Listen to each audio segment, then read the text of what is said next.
যান্ত্রিক শক্তি কাকে বলে?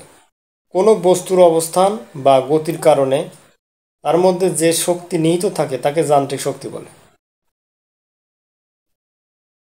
তাহলে কি কোনো বস্তুর অবস্থান বা গতির কারণে তার মধ্যে যে শক্তি নিহিত থাকে তাকে যান্ত্রিক শক্তি বলে। সৌরকোষের প্রধান বৈশিষ্ট্য কি? সৌরকোষের প্রধান বৈশিষ্ট্য হলো এর উপর সূর্যের আলো পড়লে সরাসরি তড়িৎ উৎপন্ন হয়।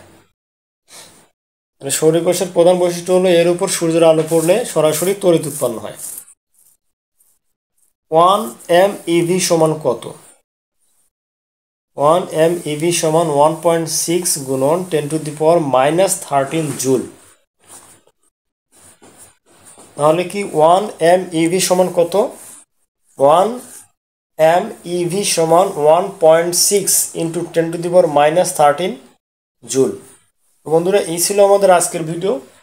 আশা করি ভিডিওটা অবশ্যই তোমাদের কাজে লাগবে। আর সবাইকে রিকোয়েস্ট করবো, যারা আমার চ্যানেলকে এখনও সাবস্ক্রাইব করো নাই, প্লিজ সাবস্ক্রাইব মাই চ্যানেল। আল্লাহ হাফেজ, আসসালামু আলাইকুম।